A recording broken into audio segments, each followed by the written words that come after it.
Let's start by clicking the gear icon and then Preferences from the My Account column. This page allows you to set default preferences for many of the fields and functions in Denari.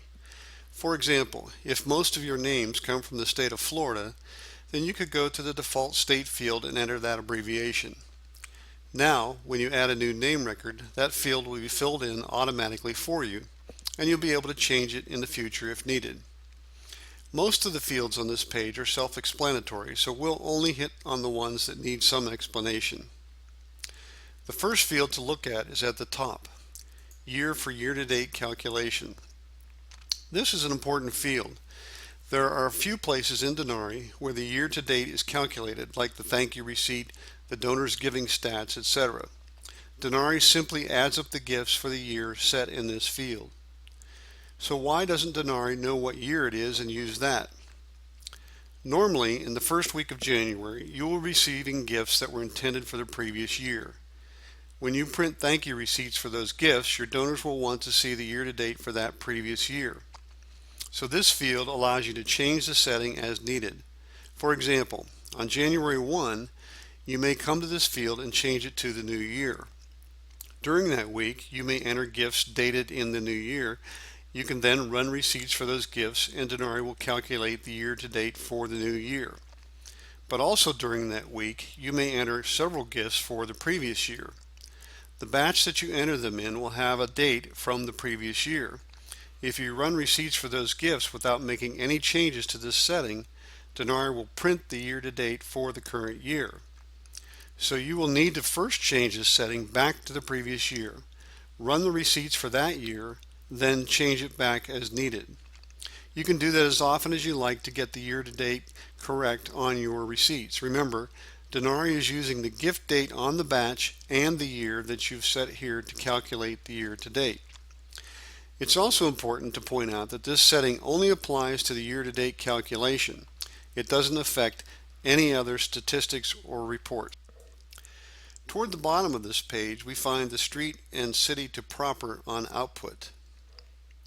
If you're using the standardization feature, when Denari standardizes a name record, it puts it into the format dictated by the U.S. Post Office.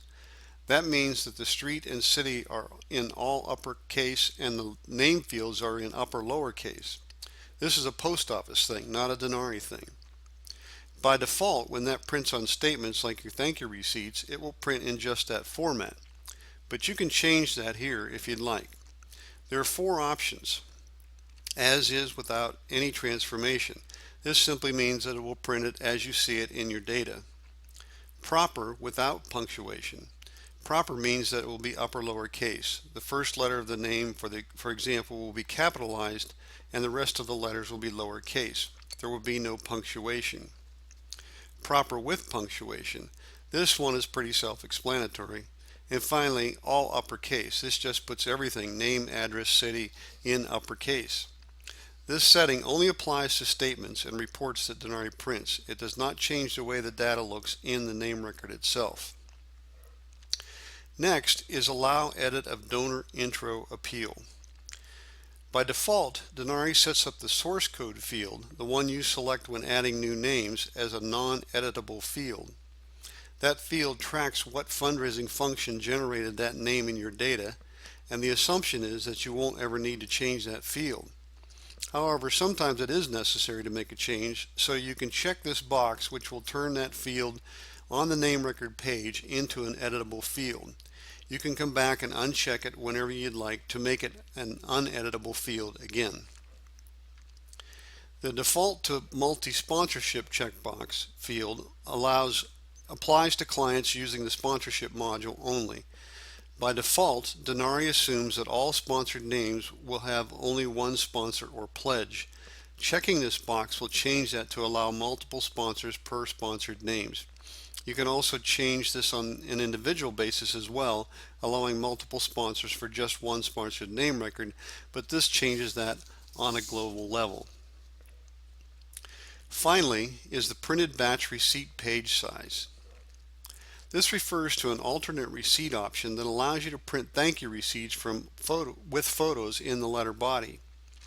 If you want to use this option, we will need to set that up separately from the normal receipt process. This field lets you choose between letter and legal size receipts and is usually set by a Synergy staff person when the template is set up. This concludes this video on company preferences. If you have any questions, please contact our tech support office by clicking the Help button at the top of Denari.